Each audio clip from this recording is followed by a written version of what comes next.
আসসালামু আলাইকুম বন্ধুরা, সবাই কেমন আছেন? সবাই ভালো আছেন। তো হঠাৎ করে আমার এক বন্ধু ফোন দিয়েছে, বলছে মরে আয়। তো এই রাত্রিবেলা কাঁচা ঘুম থেকে ওঠার পরে আমার মাথাটা ব্যথা করলো।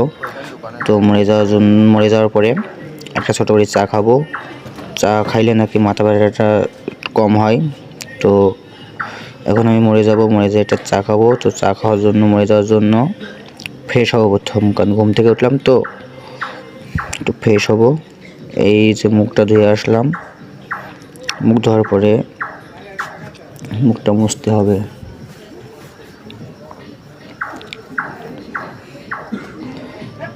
তো ফ্রেশ হয়ে আসছি, হওয়ার পরে দেখুন, ফ্রেশ হওয়ার পরে আমার পুরো ন্যাক লাগছে। তো চলো না ওরা।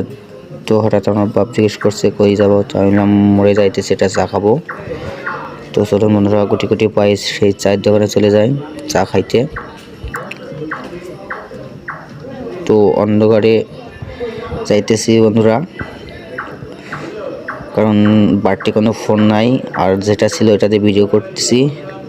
জানি না সামনে কি আছে কি না আছে। তো গুটি পায়ে চলে আসলে সেই মোড়, ওই যে দেখা যাইতেছে সেই আমাদের সেই মোড়টা।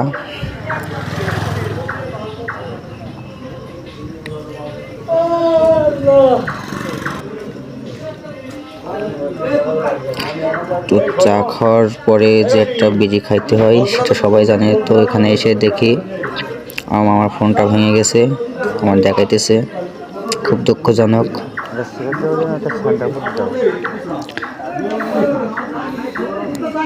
তো তারে বললাম আমার এই যে চার দোকান, এখান থেকে চা খাবো।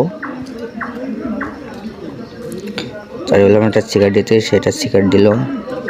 দেওয়ার পরে বললাম যে একটা চকলেট দাও, কারণ সিগারেট খাওয়ার পরে যে গন্ধটা থাকে সেই গন্ধটা চকলেট খাইলে কম লাগে।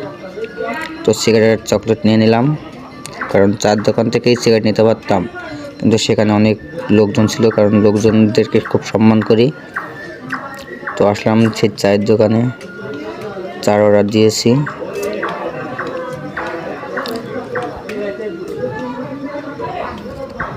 এটা হচ্ছে আমার লালটু ভাই, খুব সুন্দর চা বানায়।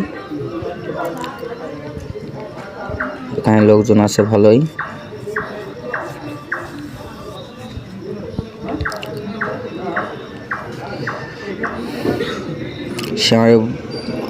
সে জিজ্ঞেস করছে যে তুই আমার রেকর্ডিং করস। আমি বলছি আরে না,